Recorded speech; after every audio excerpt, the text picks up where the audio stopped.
துபாய்க்கு ஒரு business tour போவோமா? Habibi, Habibi, come to Dubai. Come to Dubai.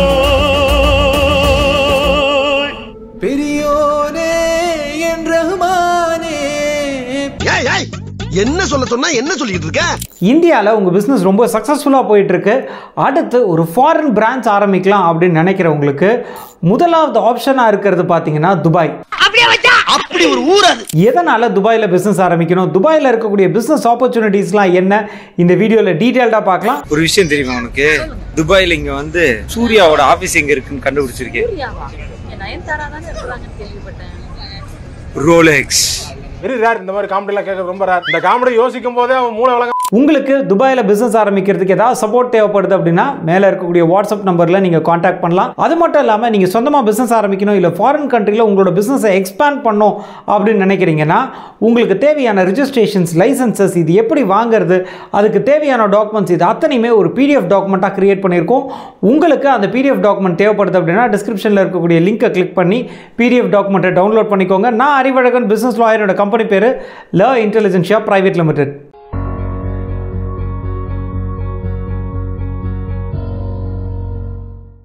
Dubai அப்படின்னு சொன்ன உடனே ஒரு சிலருக்கு துபாய் அப்படின்றது ஒரு நாடா இல்லை அது ஒரு ஊரா அப்படின்னு ஒரு கன்ஃபியூஷன் இருக்குங்க. துபாய் அப்படின்றது வந்து பார்த்திங்கன்னா ஒரு சிட்டி. யுனைடெட் அரப் எமிரேட்ஸ் அப்படின்னக்கூடிய நாட்டில் 7 அமீரகங்கள் இருக்குங்க.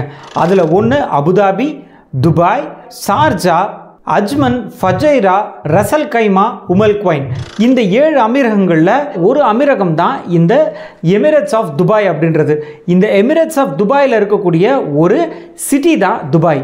இதில் யுஏஇயோடைய கேபிட்டல் அப்படின்னு பார்த்தீங்கன்னா அபுதாபி. அபுதாபியோடைய மன்னர் தான் யுஏஇயோடைய பிரசிடென்ட். அதே மாதிரி துபாயோடைய மன்னர் அப்படின்றவர் யுனைடெட் அரப் எமிரேட்ஸோடைய பிரதம மந்திரி. புரியுதா?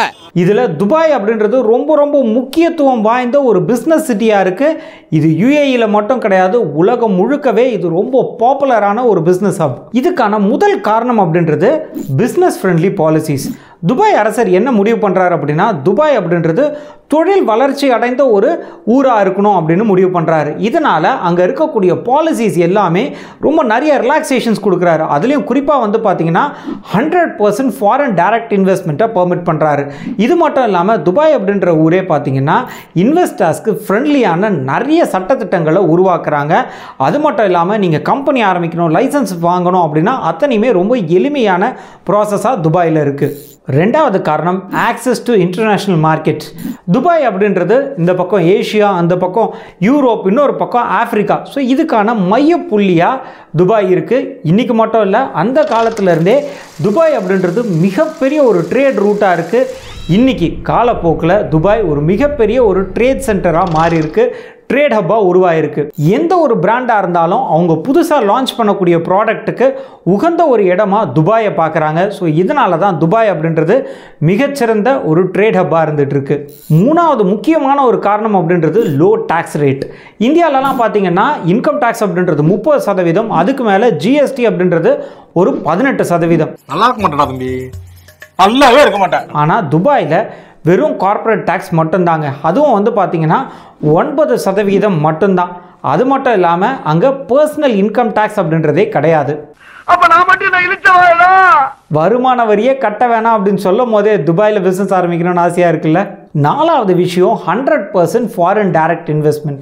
நான் முன்னாடியே சொன்ன மாதிரி துபாயில் நீங்கள் 100% ஓனர்ஷிப்போட உங்களுடைய கம்பெனி நீங்கள் ஆரம்பிக்க முடியும். இந்த ஃபாரின் டைரக்ட் இன்வெஸ்ட்மெண்ட் அப்படின்றது நிறைய நாடுகளில் இன்னும் ரிலாக்ஸ் பண்ணலை.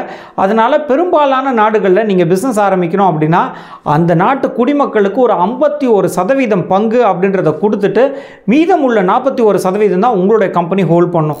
ஆனால் இந்த ரிலாக்ஸேஷன் துபாயில் கொடுத்துட்டாங்க. ஸோ நீங்கள் துபாயில் பிஸ்னஸ் ஆரம்பிக்கணும் அப்படின்னா அங்கே இருக்கக்கூடிய சிட்டிசன்ஸ் யாருக்குமே நீங்கள் ஷேர்ஸ் அப்படின்றத அலோகேட் பண்ண தேவையில்லை. 100% ஓனர்ஷிப்போட உங்களால் துபாயில் பிஸ்னஸ் ஆரம்பிக்க முடியும். Number 5, versatile economic sector.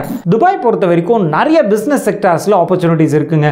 குறிப்பாக சொல்லணும் அப்படின்னு பார்த்தீங்கன்னா டூரிசம் எடுத்துக்கலாம், ரியல் எஸ்டேட், ஃபினான்ஸ், டெக்னாலஜி அப்படின்னு பல செக்மெண்ட்ஸில் நம்மளுக்கு வந்து ஆப்பர்ச்சுனிட்டிஸ் இருக்குது. அதுவும் குறிப்பாக பார்த்தீங்கன்னா துபாயோடைய மன்னர் இனோவேஷனுக்கும் ஆண்டர்பிரினர்ஷிப்க்கும் ரொம்ப ரொம்ப முக்கியத்துவம் கொடுக்குறாங்க. அதனால ஸ்டார்ட் அப் கம்பெனிஸ்க்கு அங்கே நிறையவே முக்கியத்துவம் இருக்குது. கூடிய விரைவில் உங்களுடைய கம்பெனியோடைய பிரான்ச்சையும் துபாயில் பார்க்கலாம் அப்படின்னு நம்புகிறேன். நான் அறிவழகன், பிஸ்னஸ் லாயரோட கம்பெனி பேர் ல இன்டெலிஜென்ஷியா பிரைவேட் லிமிடெட். இந்த மாதிரி இன்னும் பயனுள்ள தகவல்கள் தெரிஞ்சுக்கிறதுக்கு நம்ம சேனலை சப்ஸ்கிரைப் பண்ண மறந்துடாதீங்க. நன்றி, வணக்கம்.